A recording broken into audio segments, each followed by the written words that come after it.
हवेतून ऑक्सिजन निर्मिती करणाऱ्या उत्तर महाराष्ट्रातील पहिला प्रकल्प तयार करण्याचा मान नंदुरबार जिल्हा रुग्णालयाला जातोय। आता नंदुरबारच्या शिरपेचात आणखी एक मानाचा तुरा रोवला गेलाय। तब्बल 300 बेडला ऑक्सिजन पुरवेल अशा जम्बो प्रकल्पाचं काम नंदुरबारमध्ये सुरू करण्यात आलंय। यामुळे जिल्हा ऑक्सिजन बाबत स्वयंपूर्ण ठरणार आहे। सध्या शासकीय 2 ऑक्सिजन निर्मिती प्रकल्प असून तिसरा शहादा इथं सुरू होतोय। याशिवाय तळोदा इथंही हा प्रकल्प प्रस्तावित आहे। कोरोनाच्या पहिल्या लाटेच्या वेळी अर्थात ऑगस्ट महिन्यात हा प्लांट तयार होऊन त्यातून दररोज 125 जम्बो सिलेंडर ऑक्सिजन निर्मिती करण्यात येत होती।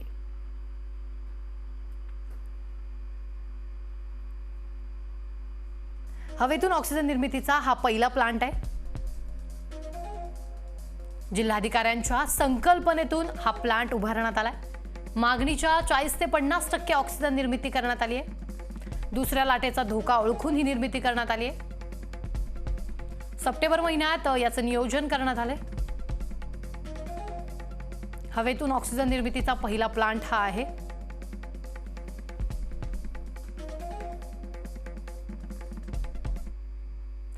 कोरोना काळाમાં हारो कामगिरी केणारे अख्ख्या देशाમાં नंदुरबार पाटण प्रसिद्ध केणारे डॉक्टर राजेंद्र भारुड जे की आपू नंदुरबार जिल्हाधिकारी हाय ते आज लोकशाही न्यूज लाईव्ह आहे। मी आदिवासी भाषेतून काय बोलले हे आपल्याला कदाचित कळणार नाही, मात्र एक आदिवासी साधारण कुटुंबातील मुलगा IAS होतो आणि त्याच आदिवासी बहुल जिल्ह्याचं नाव देशभर नावलौकिक करतो आणि भारतातील सर्वात पहिला जिल्हा ऑक्सिजन प्लांट निर्मिती करणारे जिल्हाधिकारी डॉक्टर राजेंद्र भारुड आज आपल्या सोबत आहेत। तर आपण मूळ मुद्द्याकडे जाऊयात। डॉक्टर, आपलं स्वागत आहे लोकशाही न्यूज मध्ये। एकूणच आपण पाहतोय नंदुरबार पाटण हा जवळजवळ अख्ख्या देशभरात आता चर्चेचा विषय ठरलेला आहे। सर, राज्यात आणि देशात दुसऱ्या लाटेत परिस्थिती जर आपण पाहिली तर अत्यंत बिकट आहे आणि त्यात आपण केलेल्या कामाचं नियोजन कशा पद्धतीने साध्य झालंय, नेमका नंदुरबार पाटण काय? आपू बठासना धन्यवाद। पहिले तर आपण ज्या बोली भाषेमध्ये सुरुवात केली, आदिवासी भागातील लोकांना कोविडच्या बाबतीमध्ये जनजागृती करण्यासाठी आम्ही हे प्रभावी माध्यम वापरलं आणि याचाच एक फायदा म्हणून आज नंदुरबारला जो एप्रिलला जे पीक येत होतं 1100 ते 1200 केसेस एका दिवसाला, ते आता 200 ते 250 वर स्थिरावलेलं आहे। साधारणतः 5 ते 5.5 पट घट ती झालेली आहे। आणि मला असं वाटतं की जो काही प्लांट नंदुरबारला सध्या 3 प्लांट गव्हर्नमेंटचे चालू आहेत, 2 प्रायव्हेटचे प्लांट चालू आहेत। हे जे 5 प्लांट जे आहेत हवेमधून बनवणारी, ही काही टेक्नॉलॉजी फार नवीन नाही आहे। हे एक्झिस्टिंग टेक्नॉलॉजी, याला PSA प्लांट म्हणतात आणि याची साधारणतः कॉस्ट एका प्लांटची जी असते, मोठा प्लांट 600 लिटर पर मिनिटचं, त्याची साधारणतः कॉस्ट 85 लाख असते। याची जर आपण आजचं जर कॉस्ट काढली, एका दिवसाला 125 जम्बो सिलेंडर ह्या हिशोबाने जर आपण कॉस्ट काढली तर साधारणतः 3 महिन्यामध्ये त्या प्लांटची कॉस्ट ही वसूल होऊन जाते। तर आमच्याकडे सप्टेंबरला पहिला प्लांट लागला, दुसरा फरवरीला लागला, तिसरा आमचा मार्चला काम सुरू झालं, एप्रिलमध्ये ते पूर्ण झालं।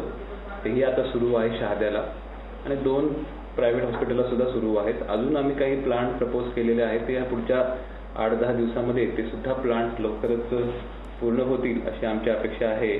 फक्त या सर्व गोष्टींमध्ये एकच सांगावं लागेल की जो लोकांचा सहभाग आणि विशेष करून आरोग्य विभागांची जी कमिटमेंट आहे, कारण एकही मेडिकल कॉलेज नसताना, कुठल्याही प्रकारचं सपोर्ट नसताना, कारण जिल्ह्यामध्ये फक्त 2 SDH आहेत आणि 1 सिव्हिल हॉस्पिटल आहेत, अशा परिस्थितीमध्ये 20 बेड पासून आम्ही सुरुवात केली होती ऑक्सिजन बेड्स। आज घडीला 1200 पर्यंत ऑक्सिजन ICU व्हेंटिलेटर बेड्स पोहोचलेले आहेत।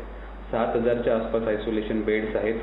रेल्वेचं स्वतंत्र असं कोच 375 बेडचं आहे। महिलांसाठी स्वतंत्र आयसोलेशन कक्ष आहे। जिल्ह्यात कुठलीही प्रायव्हेट लॅब नसताना गव्हर्नमेंटचे 2 RT-PCR मशीन, साधारणतः 1800 ते 2000 RT-PCRचे रोज सॅम्पल जातात। स्वतंत्र वेबसाईट आहे।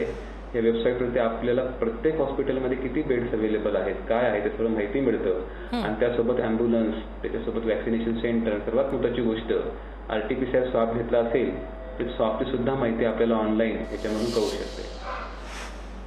निश्चितच डॉक्टर, आपण जर पाहिलं तर नंदुरबार जिल्हा प्रशासनानं स्वतःचं ऑक्सिजन प्लांट तयार केलाय आणि त्याची क्षमता किती, काय त्याच्याबद्दल काय सांगाल?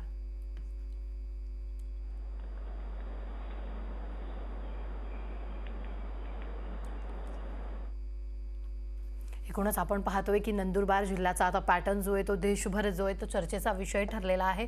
हवेतून ऑक्सिजन निर्मितीचा हा प्लांट जो आहे तो सुरू करण्यात आलेला आहे। नंदुरबार जिल्हा ऑक्सिजनबाबत स्वयंपूर्ण आता झालेला आहे आणि एकूणच डॉक्टर राजेंद्र भारुड आपल्याला सविस्तर या संदर्भात माहिती देत आहेत. लाईव्ह राजेंद्र भारुड आपल्याबरोबर जोडले गेलेले आहेत. कोरोनावर नियंत्रण मिळवणारा हा नंदुरबार पॅटर्न, मागणीच्या दुसऱ्या लाटेचा धोका ओळखून निर्मिती करण्यात आली या प्लांटची. तर नंदुरबार जिल्हा ऑक्सिजन बाबतीत आता स्वावलंबी झालेला आहे. एकूणच नंदुरबार पॅटर्न हा चर्चेचा विषय ठरलेला आहे. नेमका नंदुरबार पॅटर्न काय आहे या संदर्भात जिल्हाधिकारी थेट आपल्याबरोबर जोडले गेलेले आहेत. अधिकची माहिती जी आहे ती त्या संदर्भात आपल्याला देत आहेत. एकूणच नंदुरबार पॅटर्न नेमका काय आहे त्याची जी ओळख आहे ती लोकशाही न्यूजला ते करून देत आहेत. आपण त्यांच्याशी बोलतो आहोत. सप्टेंबर महिन्यात या प्लांटचं नियोजन करण्यात आलं. हवेतून ऑक्सिजन निर्मितीचा हा पहिला प्लांट आहे आणि यामुळेच कोरोनावर नियंत्रण मिळवणारा नंदुरबार पॅटर्न हा देशभरात चर्चेचा विषय ठरलेला आहे.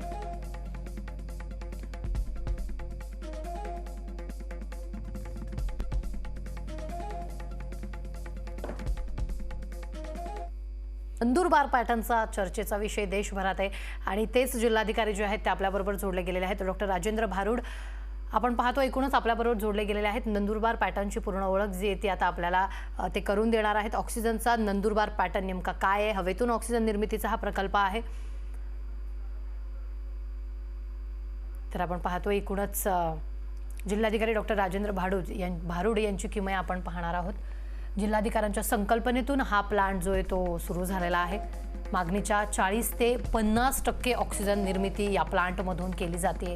दुसऱ्या लाटेचा धोका ओळखून या प्लांटची निर्मिती जी आहे ती केली गेलेली आहे. सप्टेंबर महिन्यात याचं नियोजन करण्यात आलेलं आहे. हवेतून ऑक्सिजन निर्मितीचा हा पहिला प्लांट आहे. मागणीच्या 40 ते 50% ऑक्सिजन निर्मिती यावेळी केली जाते. नंदुरबारमध्ये नेमक्या कोणत्या उपाययोजना केल्या हे देखील आपण त्यांच्याकडून जाणून घेणार आहोत.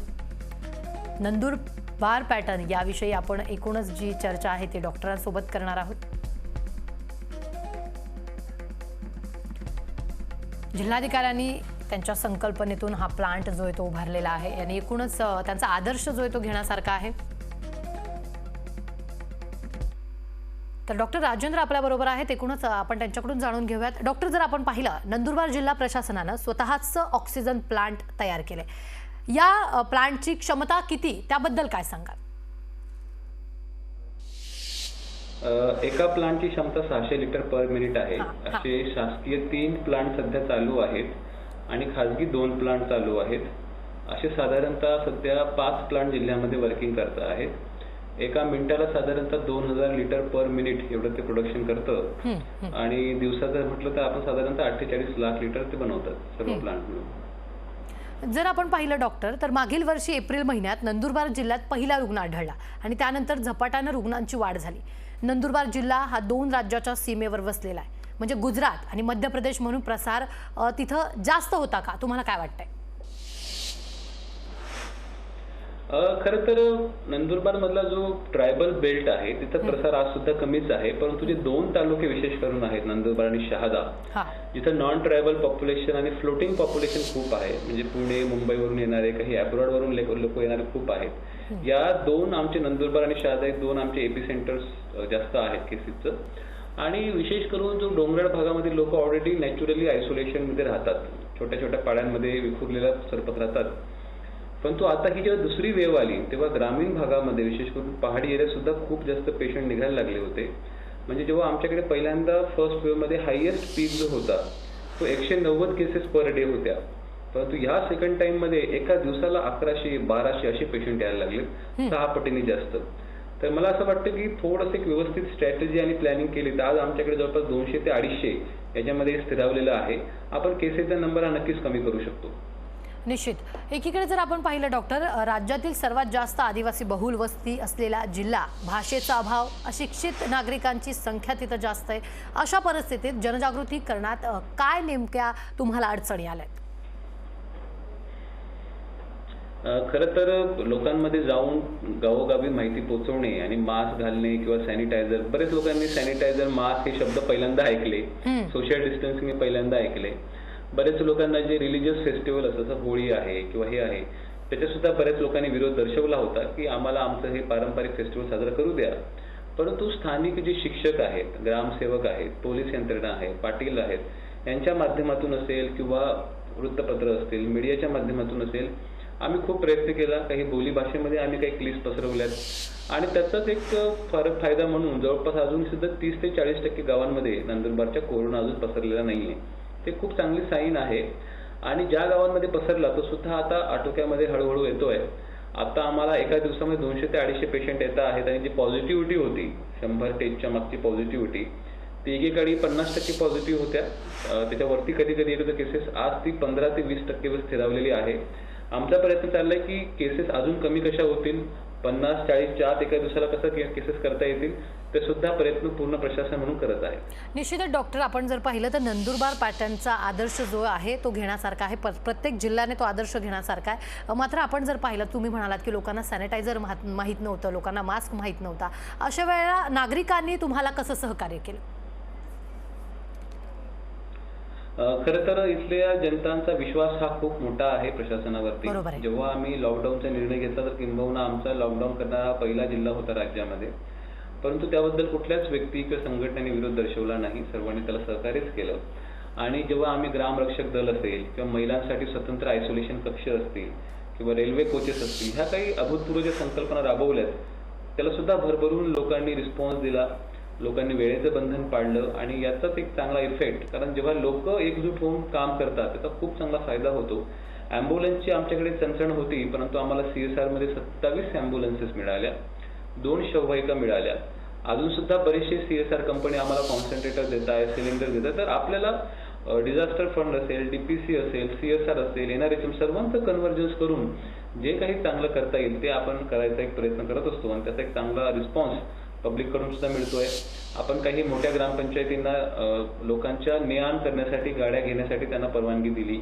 आता आमच्याकडे व्हॅक्सिनेशनसाठी सुद्धा आम्ही 16 मोबाईल व्हेकल्स ह्या व्हॅक्सिनेशनसाठी लावलेले आहेत. त्या सुद्धा गावोगावी जाऊन व्हॅक्सिनेशन करता आहेत आणि त्याच्यामुळेच एक एकंदरीत 1,40,000च्या वरती डोजेस आता नंदुरबार सारख्या छोट्या जिल्ह्यात झालेले आहेत. तो ती चांगली साईन आहे की आता आदिवासी बांधव सुद्धा हळूहळू पुढे यायला लागलेत.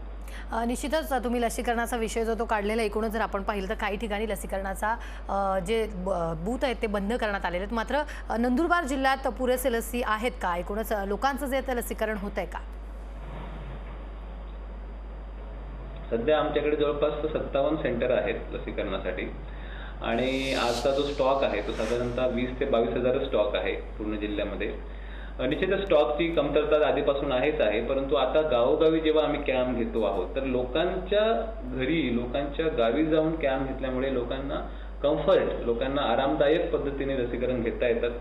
त्यांना कुठे हॉस्पिटल किंवा PSCला जायची गरज नाही. काही आमचे स्टॅटिक सेंटर आहेत 52, त्या ठिकाणी जे विशेष करून अर्बन भागामध्ये हे स्टॅटिक सेंटर्स आहेत आणि रुरल हॉस्पिटलाइज सेंटर्स आहेत. परंतु जे दुर्गम भागात आहेत, खेड्यापाड्यात आहेत, गावात आहेत, अशा ठिकाणी 16 मोबाईल टीमच्या माध्यमातून रोज आम्ही कॅम्प घेत असतो. निश्चितच डॉक्टर, आपण जर पाहिलं तर लसीकरणाच्या सुरुवातीला अनेक अडचणी आल्या. जसं की आता एक आजीचा 2 दिवसांपूर्वी व्हिडिओ देखील व्हायरल झाला होता, मी लसीकरण करणार नाही, मी लस घेणार नाही, आणि नर्सेसला त्यांनी असं घरातून जे ते हाकलवून लावलं होतं की मला लस घ्यायची नाही. अशा वेळेला तुम्ही गावाकडच्या लोकांना किंवा ग्रामीण भागातील लोकांना लस घेण्यासाठी कसं समजावलात? निश्चितच आमच्याकडे सुद्धा काही असं प्रसंग घडले की जेव्हा आमचे शिक्षक गावामध्ये अवेअरनेस करायसाठी जात होते, रजिस्ट्रेशन साठी जात होते, काही भागामध्ये तळोद्यामध्ये एका गावामध्ये थोडंफार हाणामारी झाली, थोडंफार भांडण झालं. गावातील लोक त्यांना विरोध, तुम्ही गावात येऊच नका. तर अशा परिस्थितीमध्ये मी शिक्षकांना धीर देत असतो, शिक्षकांचा मनोबल वाढत असतो की लस हे शेवटी एक प्रोटेक्टिव्ह वेपन आहे. ते जर सर्वांनी घेतलं जास्तीत जास्त तर इन्फेक्शन सुद्धा कमी होईल आणि आपली नॉर्मल रुटीन लवकरात लवकर येऊ शकते. सध्या तरी तोच एक होप दिसतोय. परंतु जेव्हा काही लोक विरोध करतात तर लोकांचं मनातलं खच्चीकरण सुद्धा होतं आणि म्हणून ट्रायबल भाषेमध्ये किंवा शिक्षकांच्या माध्यमातून किंवा ग्रामपंचायतीच्या व्हेकलच्या माध्यमातून आम्ही जास्तीत जास्त प्रचार प्रसिद्धी करायचा प्रयत्न करतोय. निश्चितच जिल्ह्यात आपल्या चांगल्या कामांमुळे साहजिकच राजकारण जे ते तापलेलं असणार आणि कोणत्याही कर्तव्यदक्ष अधिकाऱ्यांच्या कार्यप्रणालीला विरोध होत असतोच, आणि तसा विरोध तुमच्या कामाला कधी झालाय का किंवा होतोय का? मी विरोध म्हणणार नाही, परंतु ज्या काही ऍक्शन्स आम्ही घेतल्या होत्या, जसं रेमडेसिवीरचं वाटप एका रजिस्टर्ड ड्रग डिस्ट्रीब्युटरला, त्या जिथे शॉर्टेज होता तिथं आम्ही दिला, जेणेकरून लोकांचा जीव वाचावा, जेणेकरून लोकांना पॅनिक सिच्युएशन होऊ नये. तर त्याच्याबद्दल जवळपास महिनाभर राजकारण चाललं. मी जसं बोललो की नंदुरबारमध्ये मोठ्या मोठ्या शहर, शहादा शहर, तिथे SDH नाहीये, RH नाहीये, अशा ठिकाणी आम्हाला हॉस्टेलमध्ये ऑक्सिजन बेड बनवावे लागले. नवापूर सारख्या ठिकाणी मल्टी स्पेशालिटी हॉस्पिटल नाही, तिथं आम्हाला टाउन हॉलमध्ये ऑक्सिजन बेड बनवावे लागले. आता आमचं पुढचं नियोजन आहे प्रत्येक RH मध्ये ऑक्सिजन बेड करायचा. परंतु विरोध जरी असला तरी एक विरोध आपल्याला नेहमी कामासाठी नवीन ऊर्जा देत असते, एनर्जी देत असते. आणि किंबहुना आमचं पूर्ण प्रशासन एक नवीन उमेदीने, नवीन ऊर्जेने काम करत आहे. आताच आम्ही थांबत नाही, सुद्धा आता जम्बो हॉस्पिटल करायचा प्लॅन आहे. प्रत्येक रुरल हॉस्पिटलला ऑक्सिजन बेड कसे जातील, PSC ला कसं जातील, तो आमचं पुढचं नियोजन आहे. आणि मला वाटतं ह्या सर्व गोष्टींसाठी सर्वांची साथ आणि सोबत अत्यंत महत्त्वाचं आहे. आणि ते जर मिळालं तर मला वाटतं की आपण याला पुढचा जर थर्ड वेव्ह अजून जास्त भयानक आली किंवा अजून रुद्र रूप धारण केलं तर त्याला सुद्धा आपण चांगल्या पद्धतीने डील करू शकतो. निश्चितच आम्ही देखील तुमच्या सोबत आहोत. मात्र एक गरीब आदिवासी कुटुंबातील मुलगा डॉक्टर होतो आणि IAS ची परीक्षा पास होऊन जिल्हाधिकारी देखील होतो. विशेष म्हणजे धुळे जिल्ह्यातील साक्री तालुक्यातील असले तरी तुमचं शिक्षण नंदुरबारला झालंय, म्हणून तुम्हाला हे सर्व शक्य झालंय का? मी तर हे म्हणेल की ह्या भागाची पहिल्यापासूनच ओळख होती. ह्या भागामध्ये मी शिकलो, माझं शिक्षण अक्कलकुव्यात झालं. इथला दुर्गम तालुका आहे. पहाडाशी मी ऑलरेडी परिचित होतो. इथल्या लोकांचं जे काही राहण सहन किंवा जे काही त्यांच्या भावना आहे त्याशी परिचित होतो. आणि कुठेतरी मला वाटतं की मी एक जुळलो गेलो. जेव्हापासून इथं कामाला आलो, लोकांच्या वेगवेगळ्या समस्यांमध्ये जुळलो गेलो. मग ते 55,000 लोकांना राशन कार्ड प्रणालीमध्ये आणणे असेल, पिवळी कार्ड देणं असेल, किंवा मनरेगाच्या माध्यमातून जास्तीत जास्त लोकांना रोजगार देणं असेल, किंवा सोशल सिक्युरिटी स्कीमच्या माध्यमातून लोकांना लाभ देणं असेल, हे सर्व काम आम्ही करत असतो. पण कोविड काळामध्ये अजून लोकांना जोडलं गेलो. आणि मला वाटतं की एक स्थानिक भूमिपुत्र असल्याचा फायदा हा नेहमीच असतो. कारण जिल्ह्यातल्या बरेचसे इनपुट्स, कुठं काय चाललेलं आहे, काय आहे, तर लोक, आपले ओळखीचे लोक, आपले नातेवाईक हे आपल्याला देत असतात की इथं हा प्रॉब्लेम आहे, तिथं ती अडचण आहे. आणि त्याच्यामुळे एक प्रशासन काम करताना खूप सोपं जातं. निश्चितच डॉक्टर, जर आपण पाहिलं, तुम्ही शिक्षणाचा विषय काढलाय म्हणून हा प्रश्न जो आहे तो मला सुचलेला आहे. जर आपण पाहिलं तर गेल्या 2 वर्षापासून कोरोनाचा काळ सुरू आहे. मुलांचं शिक्षण जे ते ऑनलाईन सुरू आहे. काही मुलांना नेट उपलब्ध होत नाही, तर काही ग्रामीण भागातल्या मुलांकडे मोबाईल नाही. आणि अशामुळे त्यांचं शिक्षण जे ते मागे राहिलेलं आहे किंवा त्याच्या परीक्षा झालेल्या नाही, सरसकट विद्यार्थ्यांना पास केलं जात आहे. एकूणच या शिक्षणाकडे तुम्ही कसं पाहताय? निश्चितच आपण जो मुद्दा मांडलाय तो एकदम बरोबर आहे. आणि त्याच्यामुळेच मी फेब्रुवारीच्या शेवटी जिल्ह्याच्या सर्वच शाळा, प्राथमिक असतील, माध्यमिक, सुरू केल्या होत्या. आणि जवळपास 1-1.5 महिन्यात शाळा सुरू झाल्या. परंतु परत जो सेकंड वेव्ह जी म्हणतो आपण, तो पीक आल्यानंतर परत आम्हाला बंद कराव्या लागल्या. आपलं म्हणणं एकदम बरोबर आहे की 1 वर्षापासून आदिवासी दुर्गम भागात जेव्हा शिक्षण मिळत नाही तर बऱ्याचशा मुलांचा शिक्षणाच्या प्रवाहापासून खंडित होण्याचं शक्यता नाकारली जाऊ शकत नाही. आणि म्हणून आम्ही आता सुद्धा शिक्षकांना बोलतो की आता जर आपण जरी कर्फ्यू लावला असेल, बंदी लावली असेल, पण तुम्ही फोनवरती किंवा झूमच्या माध्यमातून, शक्य ते झूमच्या माध्यमातून ह्या बेसिक कोचिंग, बेसिक टीचिंग चालू ठेवा. परंतु हे पूर्ण मागील वर्ष संपूर्ण देशाला म्हणा की जगाला म्हणा शिक्षणाच्या बाबतीमध्ये खूप कठीण गेलेलं आहे. आपण हीच एक प्रार्थना करूया की लवकरात लवकर पूर्ण हे सुरळीत होईल आणि परत शाळा सुरू होतील, घंटा वाजायला लागतील आणि एक व्यवस्थित रुटीन विद्यार्थ्यांचं सुरू होईल अशी माझी अपेक्षा आहे. निश्चितच डॉक्टर, जर आपण पाहिलं की कोरोनाचा काळ हा जो सुरू आहे, लोक अद्यापही कोरोनाला गंभीरपणे घेत नाही आहेत. लोक विनाकारण बाहेर फिरतायत, सुरक्षेची कोणालाही काळजी नाही आहे. अशा लोकांना तुम्ही काय सांगाल? नंदुरबारमध्ये तरी मला सोशल डिस्टन्सिंग आणि मास्क घालण्याचं प्रमाण खूप चांगलं आहे. कारण पोलिसांचं जे काही बंदोबस्त असेल किंवा कारवाई खूप जोरात होते. इथे जवळपास आम्ही आता 2-2.5 कोटी रुपयाच्या वरती दंड वसूल केलेला आहे पूर्ण कोविड काळामध्ये. परंतु एक गोष्ट मी आपल्या माध्यमातून सांगू इच्छितो की जीवापेक्षा दुसरं काहीच मोठं नाहीये. बरोबर. जेव्हा आपल्याला इन्फेक्शन होतं आणि जेव्हा त्याची दाहकता कळते की कोरोना हा किती गंभीर रूप धारण करू शकतो, तेव्हा मग कळतं की ऑक्सिजन, ICU बेड्स, मग इंजेक्शनसाठी पळापळ, मग हे सर्व गोष्टी. आणि त्याच्यामध्ये जर कोणाच्या घरच्या आप्तस्वकीयांचा जर मृत्यू झाला तर त्याच्यापेक्षा मोठं संकट नाही. आणि आपल्याला ते सांगेल की एक उद्योगधंदा आणि आर्थिक चक्र जर हे चाललंच पाहिजे, त्याबद्दल काही दुमत नाही, परंतु जीवापेक्षा काहीच मोठं नाही. म्हणून सर्वांनी जर डिसिप्लिन आणि सर्वांनी जर शिस्त पाळली, सर्वांनी जर मास्क घातले, अनावश्यक गर्दी टाळली, तर कोरोना 15 दिवसामध्ये आटोक्यात येऊ शकतो आणि एक व्यवस्थित रुटीन चालतं. आपण साऊथ कोरियामध्ये बघतो किंवा बाकी ठिकाणी बघतो, जॅपनीज कंट्रीमध्ये बघतो. परंतु काही लोकांचा निर्धास्तपणा किंवा बेफिकीरपणामुळे पूर्ण लोकांनाच मग ते वेठीस धरून जातात आणि म्हणून कोरोनाचा संसर्गाची चेन रोखण्यासाठी नाईलाजाने लॉकडाऊन करावा लागतो. तर निश्चितच सर्व लोकांनी आता जरी आपण शिस्त पाळली तर लवकरात लवकर हे लॉकडाऊन पासून आपण बाहेर येऊ आणि परत रुटीन सर्व चक्र हे सुरू होईल. सुरुवातीला जेव्हा पहिला लॉकडाऊन लावला आणि त्यानंतरचा आत्ताचा लॉकडाऊन, तुम्हाला किती फरक जाणवतो याच्यामध्ये? लोक तितकं सहकार्य करतायत का जितकं गेल्या वर्षी लोकांनी सहकार्य केलं होतं लॉकडाऊनला? पहिल्यांदा जेव्हा कोविड आला होता तर अचानक जो लॉकडाऊन पूर्ण नेशन वाईड केला आणि ज्या पद्धतीने त्याच्या बातम्या किंवा ज्या पद्धतीने मृत्यू होत होते त्याच्यामुळे लोकांमध्ये प्रचंड भीती होती, लोकांमध्ये प्रचंड दहशत होती. म्हणून लोक स्वयंस्फूर्तीने लोकांनी घरी थांबणं पसंत केलं, लोकांनी बाहेर जाणं टाळलं. परंतु दुसऱ्या लॉकडाऊनमध्ये एवढ्या केसेस होत असताना सुद्धा रोजच्या भारतामध्ये 3-3.5 लाख 4 लाख केसेस जात आहेत, एवढ्या डेथ होत आहेत, तरी सुद्धा ते जी मनातली भीती ही कुठेतरी गेली निघून की मला काही होणार नाही आणि मी सेफ आहे. किंवा दुसरं आपण म्हणू शकतो की वॅक्सिनेशन झाल्यामुळे काही लोकांना असं वाटतं की मला तर वॅक्सिन झालेली आहे, मी बिंदास फिरू शकतो. परंतु मला असं वाटतं की सर्वच लोकांना, आता एवढा मोठा देश आहे, एवढी मोठी लोकसंख्या आहे, प्रत्येकाचे विचार हे भिन्न भिन्न असतात. परंतु ह्या परिस्थितीमध्ये सेकंड वेव्हमध्ये किंवा आता सुद्धा जो काही लोकांनी विरोध दर्शवला त्याच्यासाठी एकमेव कारण असेल की आपल्याला कोविड होणार नाही हा कुठला तरी गोड गैरसमज काही लोकांमध्ये असेल. परंतु मला असं वाटतं की आपल्याला स्वतःला जरी वॅक्सिन असेल, स्वतःला जरी इम्युनिटी असेल, परंतु आपल्यामुळे दुसऱ्यांना होऊ नये, आपल्या घरातील इतरांना होऊ नये म्हणून लोकांनी सतर्कता बाळगली पाहिजे असं माझं मत आहे. निश्चितच लोकांनी सतर्कता बाळगली पाहिजे. यासाठी लोकशाही न्यूज देखील तितकंच जे आहे ते आवाहन वारंवार नागरिकांना करत असतं. डॉक्टर, जर आम्ही पाहिलं तर सुरुवातीला आम्ही CPL कोरोना प्रीमियर लीग ही मोहीम जी ते सुरू केली होती. जर आता आम्ही पाहिलं तर गेल्या आठवड्यापासून लोकशाहीची हेल्पलाईन सुरू केली आणि त्यामार्फत नागरिक जे आहेत त्या आपल्या समस्या ज्या आहेत त्या लोकशाही समोर फोन करून मांडतात.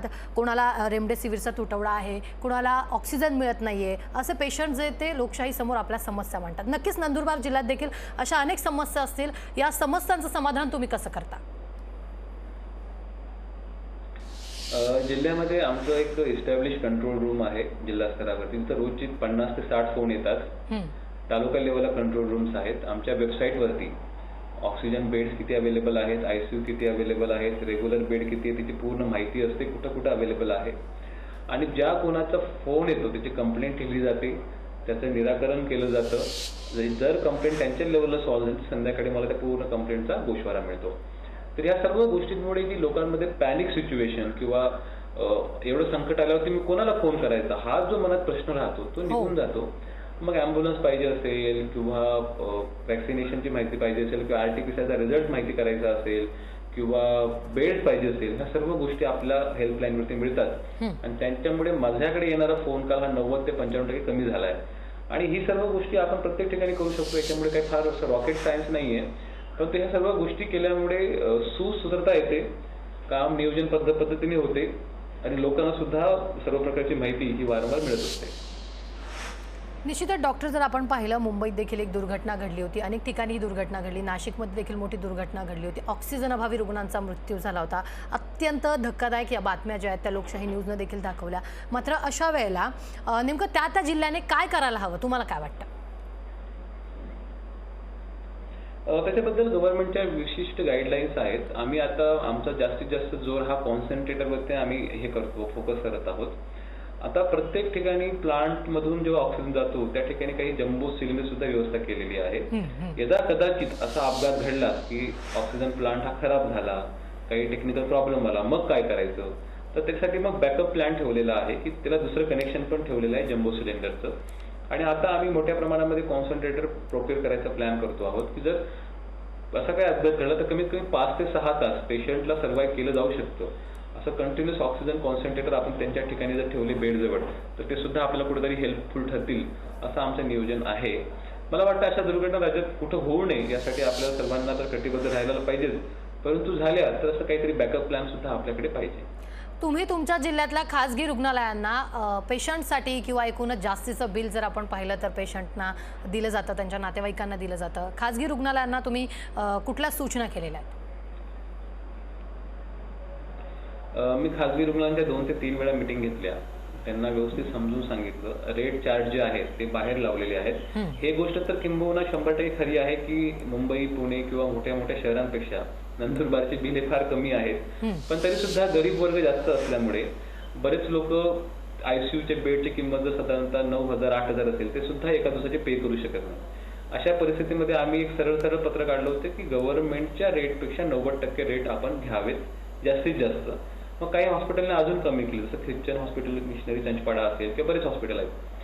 तर सध्या फक्त मला 1-2 रुग्णालयाची तक्रार आली होती. आम्ही दोघं हॉस्पिटल सील केलेत, आमची टीम पाठवून व्हेरीफाय केल्यावर डाटा, आणि त्यांच्यावर कारवाई केली. आणि त्याचा एक इम्पॅक्ट सुद्धा सर्व ठिकाणी झाला. आता तक्रारी तशा कोणाच्या येत नाहीत की आमच्याकडे असं काही जास्त बिल घेतलं वगैरे वगैरे, परंतु आम्ही सर्व हॉस्पिटलला त्याचा रेकॉर्ड ठेवायला लावला आहे, कम्प्युटराइज बिल ठेवायला लावलेले आहेत, आणि मला वाटतं सध्या तरी कुठली अशी तक्रार नंदुरबार जिल्ह्यामध्ये नाही. निश्चितच डॉक्टर, जर आपण पाहिलं तर कडक उपाययोजना केल्या जात आहेत, सरकार देखील कडक नियमावली जारी करते.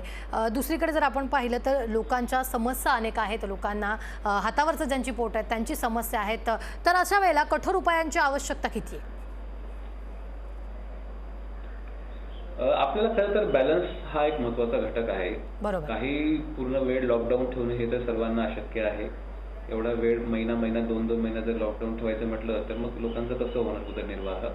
परंतु आपण आता जे केस कमी बघतो आहोत किंवा ज्या डेथ्स कमी होत आहेत याचं कारण पण तेच आहे की लॉकडाऊन हे जे आहे हे व्यवस्थित पाळल्यामुळे ते कमी होत आहेत. तर मला असं वाटतं की आपल्याला कुठेतरी बॅलन्स केला पाहिजे. आणि आता पुढचा जो लॉकडाऊन मला वाटतं 15 मे नंतर डिसाईड करेल गव्हर्नमेंट, त्याच्यावरती मग पुढचा निर्णय घेतला जाईल, काय पुढे केलं जाईल, काय दिशा ठेवली जाईल. निश्चितच ही दुसरी लाट आहे, कोरोनाची तिसरी लाट येण्याची शक्यता अनेक मंत्र्यांनी आपल्या प्रतिक्रियांमधून अनेक वेळा व्यक्त केलेली आहे. जर तिसरी लाट आली तर नंदुरबार जिल्हा सज्ज आहे का? आम्ही तयारी सुरू केलेली आहे. अजून आम्ही 4 प्लांटच्या ऑर्डर दिलेल्या आहेत, कॉन्सन्ट्रेटरच्या ऑर्डर दिलेल्या आहेत, प्रत्येक रुरल हॉस्पिटल्स आणि काही मोठ्या पीएचसी सुद्धा ऑक्सिजन बेडची, कारण ऑक्सिजन हा की सोर्स आहे. बाकीचं पलंग आपल्याकडे 7,000 अवेलेबल आहेत, परंतु ऑक्सिजन ही की सोर्स आहे. आणि मला असं वाटतं की जर ऑक्सिजन आपण अवेलेबल करू शकलो तर आपल्याला ही लाट पासून आपल्याला धोका निर्माण होणार नाही असं मला वाटतं.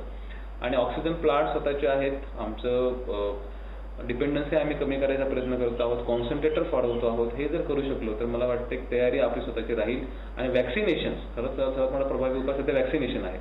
जेवढं जास्त वॅक्सिनेशन होईल तेवढा धोका हा पब्लिकसाठी कमी राहील. निश्चितच डॉक्टर, आपण जर पाहिलं तर नागपूरमध्ये कशी घटना घडली होती. नागपूरमध्ये रुग्णांना रेमडेसिवीर मिळावं, रुग्णांना ऑक्सिजन मिळावं म्हणून डॉक्टर जे स्वतः रुग्णालयाच्या बाहेर आंदोलनासाठी बसले होते. तर त्या 2 दिवसानंतर आपण पाहिलं की मुंबईत डॉक्टरांवर हल्ला करण्यात आला होता. या 2 घटनांना तुम्ही कसं पाहता? खरं तर डॉक्टर हा सर्वात महत्त्वपूर्ण घटक या पूर्ण कोविड महामारीमध्ये आहे. कुठलाही डिझास्टर असेल आणि डॉक्टरांचा सन्मान आपण केलाच पाहिजे. आता जेव्हा राज्यात एकाच वेळी रेमडेसिवीर शॉर्टेज झाला किंवा देशात शॉर्टेज झाला तर रेमडेसिवीर उपलब्ध करून देणं हे तेवढंच आव्हानात्मक काम होतं. परंतु थोडेफार प्रमाणात का होईना रेमडेसिवीर उपलब्ध झाले. आणि मी आपल्या मार्फत सर्व लोकांना विनंती करतो की यावेळी जे कोविड वॉरियर्स आहेत, मग खासगी डॉक्टर्स असतील, सरकारी असेल, कोणी असेल, पोलीस असेल, नगरपालिका असेल, ग्रामसेवक असेल, हे लोक घराच्या बाहेर जाऊन स्वतःची रिस्क ठेवून गावोगावी जागृती करत आहेत, गावोगावी काम करत आहेत, हॉस्पिटलमध्ये काम करत आहेत. यांचा आपण निश्चितच सन्मान केला पाहिजे, आदर केला पाहिजे. कारण कोविड वेव्हमध्ये Bharat 16, Maharashtra 16, even America, Britain सारख्या देशात सुद्धा कितीतरी मोठ्या प्रमाणात मृत्यू झाल्यात. म्हणून आपल्या जीव धोक्यात घालून जे लोक काम करतात त्याचा मान आणि सन्मान आपण नक्कीच ठेवला पाहिजे. नंदुरबार आणि धुळे जिल्ह्यातील आदिवासी बांधवांसाठी स्थानिक बोलीभाषेतून 2 मिनिटं लोकशाहीच्या माध्यमातून तुम्ही संवाद साधावा अशी माझी विनंती. खरं तर मी भिलाऊ भाषा बोलतो घरी, तर आपल्या माध्यमातून सांगतो की बठा मंडळीसला म्हणा रामराम सय, अहो कोरोना आजार, अहो भला डेंजर आजार सय, भला खतरनाक आजार सय. अहो आपला गाव मग येवाला नाही पाहिजे त्यांना करता बठा लोकसनी मास्क घाला, साबण गाई हात धुवा, लोकच सुरक्षित अंतर ठेवा. आणि जर कोविड होईना तर घाबराना नाही. पहिला आपला जवळना हॉस्पिटल मग प्राथमिक आरोग्य केंद्र मग किंवा दवाखाना मग जायसन, दखाडाना चेक करी लेवाना आणि त्याचा डॉक्टरना सल्ला तीन उपचार लेवाना. आणि पटस्तीन मोठी गोष्ट लसी लेवाला घाबरान नाही. लस लेवानंतर काही 1-2 रोज आपल्याला त्रास वस, पण तो त्रास जरी होईना तरी सुद्धा आपला करता लस आहे चांगलीच आहे. आणि लस लेवानंतर कोरोना 90% पावत वस नाही आणि 10% जरी होईना तरी माणूसाऊ मरस नाही. तेव्हा मला बटासा विनंतीच आहे, लसला घाबरू नका, लस लेवाला पुढे या. धन्यवाद. निश्चितच डॉक्टर, तुम्ही इतक्या आपुलकीनं लोकांशी जो संवाद साधलाय त्यानंतर नक्कीच लोक तुम्हाला सहकार्य करतील अशी आशा आहे. जिल्हावासीय तुमच्या कामावर अत्यंत समाधानी आहेत. सोशल मीडियावर तर भारूड सर आता राजकारणात या लोकसभा लढवा वगैरे वगैरे चर्चा सुरू आहे. संधी मिळाली तर कधी राजकारणात प्रवेश करणार का?